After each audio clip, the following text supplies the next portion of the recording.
Hello welcome back to my channel. ഇന്നത്തെ നമ്മുടെ വീഡിയോയിൽ ഒരു റെഡ് വെൽവെറ്റ് കേക്കിൻ്റെ റെസിപ്പിയും അതിൻ്റെ ഫ്രോസ്റ്റിംഗ് ഐഡിയയും കൂടിയാണ് ഞാൻ ചെയ്യുന്നത്. ആദ്യം തന്നെ നമുക്ക് ഡ്രൈ ഇൻഗ്രീഡിയൻസ് അരിക്കാം. അതിനായിട്ട് ഒരു അരിപ്പയിലോട്ട് 1 കപ്പ് മൈദയും 1 ടീസ്പൂൺ ബേക്കിംഗ് പൗഡറും 1/4 ടീസ്പൂൺ ബേക്കിംഗ് സോഡയും 1 ടേബിൾ സ്പൂൺ കൊക്കോ പൗഡറും കൂടി ചേർത്തിട്ട് നന്നായിട്ട് അരിച്ചെടുക്കാം.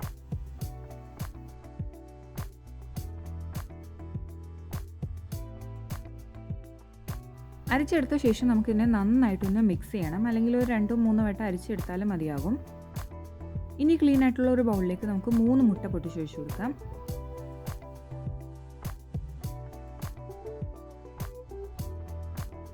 ഇനി ഇതിലേക്ക് 1/4 ടീസ്പൂൺ ഉപ്പും 1 ടീസ്പൂൺ വെനില എക്സ്ട്രാക്റ്റും 3/4 കപ്പ് പഞ്ചസാരയാണ് ഞാൻ ചേർത്ത് കൊടുക്കുന്നത്. ഞാൻ ഇവിടെ പൊടിക്കാത്ത പഞ്ചസാരയാണ് എടുക്കുന്നത്, അതുകൊണ്ട് 3/4 കപ്പ് മതിയാവും. പൊടിച്ച പഞ്ചസാരയാണ് നിങ്ങൾ എടുക്കുന്നതെങ്കിൽ 1 കപ്പ് ഇട്ട് കൊടുക്കണം. ഇനി ഇതിനെ നന്നായിട്ട് ബീറ്റ് ചെയ്തെടുക്കണം. നല്ല ക്രീമി ആയിട്ട് മുട്ടയൊക്കെ നന്നായിട്ട് പൊങ്ങി വരുന്ന വരയ്ക്കും നമ്മളിതിനെ ബീറ്റ് ചെയ്തെടുക്കണം. നിങ്ങൾക്ക് ഇലക്ട്രിക് ബീറ്റർ യൂസ് ചെയ്യാം, അല്ലെങ്കിൽ ഒരു ഹാൻഡ് വിസ്കും വേണമെങ്കിൽ യൂസ് ചെയ്യാം. നന്നായിട്ട് ക്രീമി ആയിട്ട് വന്നിട്ടുണ്ട് മുട്ട. അതിനുശേഷം ഇതിലേക്ക് നമ്മൾ 1/4 കപ്പ് സൺഫ്ലവർ ഓയിലാണ് ചേർത്ത് കൊടുക്കുന്നത്. എന്നിട്ട് നന്നായിട്ടൊന്ന് മിക്സ് ചെയ്യുക. എന്നിട്ട് നമുക്ക് ബീറ്റർ അങ്ങ് മാറ്റി വയ്ക്കാം. ഈ സമയത്ത് നമുക്ക് ആവശ്യമായിട്ടുള്ള റെഡ് കളർ ഇതിലേക്ക് ചേർത്ത് കൊടുക്കാം.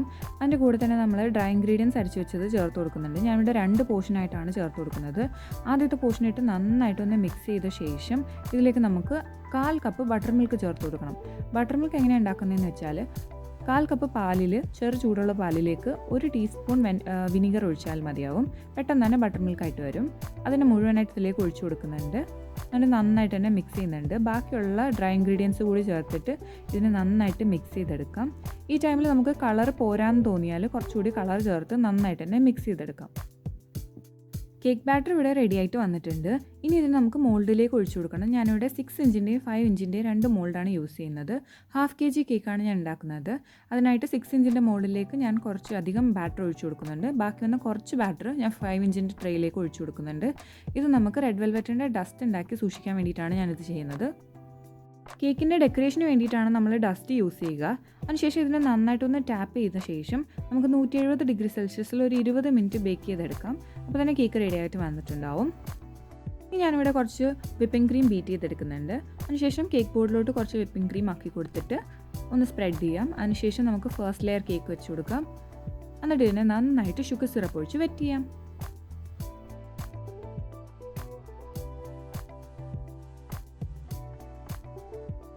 നന്നായിട്ട് കേക്ക് വെറ്റ് ചെയ്ത ശേഷം നമുക്കിതിലേക്ക് വിപ്പിംഗ് ക്രീം വെച്ച് കൊടുക്കാം. ഞാൻ പൈപ്പിംഗ് ബാഗാണ് യൂസ് ചെയ്യുന്നത്. ഡയറക്റ്റ് നമുക്ക് വെച്ച് കൊടുക്കാം. ഇതാണ് എനിക്ക് കുറച്ചുകൂടി എളുപ്പമായിട്ട് തോന്നിയിട്ടുള്ളത്. അതിനുശേഷം ഈ വിപ്പിംഗ് ക്രീമിനെ നന്നായിട്ടൊന്ന് സ്പ്രെഡ് ചെയ്ത് കൊടുക്കാം. എന്നിട്ട് ഇതിൻ്റെ മുകളിലെ ഫില്ലിംഗ് ആയിട്ട് നമുക്ക് ചോക്ലേറ്റ് ഗനാഷ് ഒഴിച്ചു കൊടുക്കാം. ഞാൻ ഇവിടെ വൈറ്റ് ചോക്ലേറ്റ് ഗനാഷാണ് ഒഴിച്ചു കൊടുക്കുന്നത്. ഇനി ഇതിനെ നന്നായിട്ടൊന്ന് സ്പ്രെഡ് ചെയ്യാം. അതിനുശേഷം ഇതിൻ്റെ മുകളിലായിട്ട് നമുക്ക് കുറച്ച് ചോക്ലേറ്റ് ചിപ്സ് കൂടി ഇട്ട് കൊടുക്കണം. വൈറ്റ് ചോക്ലേറ്റ് ചിപ്സ് ആണ് ഇടുന്നത്. ഇവിടെ സെക്കൻഡ് ലെയർ കേക്ക് വെച്ച് കൊടുക്കുന്നുണ്ട്. ഇനി നേരത്തെ ചെയ്ത പോലെ തന്നെ എല്ലാ പ്രോസസ്സും ഒന്നുകൂടി റിപ്പീറ്റ് ചെയ്യാം.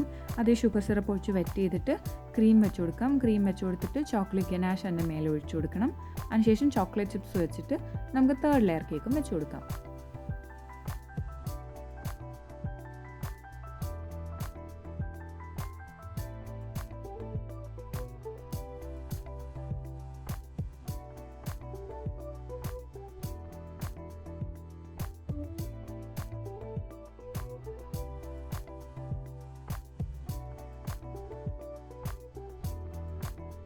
ഇവിടെ തേർഡ് ലെയർ കേക്കും വെച്ച് കൊടുത്തിട്ടുണ്ട്. ഇനി അതിനെയും ഷുഗർ സിറപ്പ് ഒഴിച്ച് നന്നായിട്ടൊന്ന് വെറ്റ് ചെയ്യാം. അതിനുശേഷം നമുക്കിതിനെ ഐസിങ് ചെയ്ത് തുടങ്ങാം. ഞാൻ ഇവിടെ ക്രം കോട്ട് ചെയ്യുന്നില്ല, ഡയറക്റ്റായിട്ട് ഫൈനൽ കോട്ടാണ് ചെയ്യുന്നത്. അതുകൊണ്ട് നന്നായിട്ട് നമുക്ക് വിപ്പിംഗ് ക്രീമിനെ കൊണ്ടൊരു കോട്ടിങ് കൊടുക്കാം. അതിനുശേഷം നമുക്കിതിനെ ലെവൽ ചെയ്തെടുക്കാം.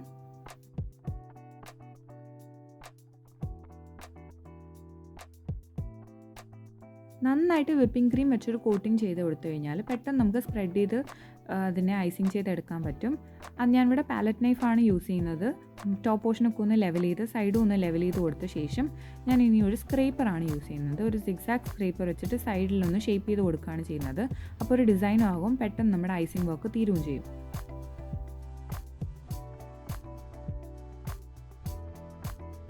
സൈഡൊക്കെ സ്ക്രേപ്പർ കൊണ്ട് നന്നായിട്ട് ക്ലീൻ ചെയ്ത ശേഷം നമുക്ക് മുകളിൽ ബാക്കി വന്ന വിപ്പിംഗ് ക്രീം ഒക്കെ ഒന്ന് മാറ്റി കൊടുക്കാം. അതിന് വേണ്ടിയിട്ട് പാലറ്റ് നൈഫ് വെച്ചിട്ട് സൈഡിൽ നിന്നൊന്ന് വടിച്ചു കൊടുത്താൽ മതിയാവും. പെട്ടെന്ന് നമുക്ക് ക്ലീൻ ആയിട്ട് കിട്ടും. ഇനി നമുക്ക് കേക്ക് ബോർഡൊക്കെ ഒന്ന് ക്ലീൻ ചെയ്തെടുക്കാം. അതിനുശേഷം ഇതിനെ 1-2 മണിക്കൂർ ഫ്രിഡ്ജിൽ വെച്ചിട്ട് എടുക്കാം. 2 മണിക്കൂറിന് ശേഷം നമ്മൾ കേക്ക് പുറത്തെടുത്തിട്ടുണ്ട്. ഇനി ഇതിൻ്റെ മുകളിൽ നമുക്ക് റെഡ് വെൽവെറ്റ് ഡസ്റ്റ് ഇട്ട് കൊടുക്കാം.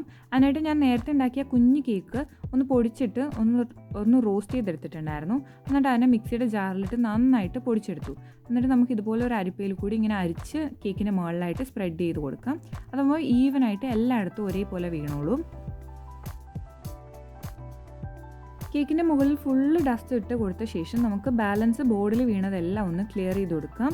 കുറച്ച് ഡസ്റ്റ് സൈഡിൽ നിർത്തിക്കൊണ്ട് തന്നെ ബാക്കിയെല്ലാം ക്ലീൻ ചെയ്യാം. എന്നിട്ട് സൈഡിലുണ്ടായിരുന്ന ബാക്കി ഡസ്റ്റ് എല്ലാം കേക്കിൻ്റെ സൈഡിലോട്ട് ഒന്ന് ചേർത്ത് കൊടുക്കാം. എന്നിട്ട് നമ്മുടെ ആ ബ്രഷ് വെച്ച് തന്നെ ഒന്ന് പ്രസ് ചെയ്ത് കൊടുക്കാം. അന്നേരം സൈഡിലും ഒരു ഡിസൈൻ ആകും. ഇനി ഇതിൻ്റെ മുകളിലായിട്ട് ഞാൻ കുറച്ച് ഫ്ലവേഴ്സ് ചെയ്യുന്നുണ്ട്. അതിനായിട്ട് ഞാനിവിടെ ഓപ്പൺ സ്റ്റാർ നോസിലാണ് യൂസ് ചെയ്തിട്ടുള്ളത്. നമുക്ക് ഡസ്റ്റിന് മുകളിൽ ഫ്ലവേഴ്സ് വരയ്ക്കാൻ കുറച്ച് ബുദ്ധിമുട്ടായിരിക്കും, പക്ഷേ ശ്രദ്ധയോടെ അത് ചെയ്ത് കഴിഞ്ഞാൽ എളുപ്പത്തിൽ നമുക്ക് ചെയ്യാൻ പറ്റും. ഞാൻ ഇവിടെ 4 ഫ്ലവേഴ്സ് വെച്ച് കൊടുക്കുന്നുണ്ട്. അതിനുശേഷം ഞാനിവിടെ ഒരു ലീഫ് നോസിൽ വെച്ചിട്ട് കുറച്ച് ലീവ്സും കൂടി വെച്ച് കൊടുക്കുന്നുണ്ട്. ഇപ്പോൾ നമ്മുടെ കേക്കിൻ്റെ ഐസിങ് ഏകദേശം കംപ്ലീറ്റ് ആയിട്ടുണ്ട്. ഇത് വീട്ടിൽ എളുപ്പത്തിൽ ചെയ്യാൻ പറ്റുന്ന ഒരു റെസിപ്പിയാണ്. നിങ്ങളെല്ലാവരും നിങ്ങളുടെ വീട്ടിൽ എന്തെങ്കിലും ഒക്കേഷൻസും ബർത്ത്ഡേയ്സും ഒക്കെ വരുമ്പോഴത്തേനും ഒന്ന് ട്രൈ നോക്കിയിട്ട് എന്നെ കമൻറ്റ് ബോക്സിൽ അറിയിക്കൂ. നിങ്ങൾക്ക് എൻ്റെ വീഡിയോ ഇഷ്ടപ്പെട്ടിട്ടുണ്ടെങ്കിൽ please do like, share and subscribe. Thank you for watching.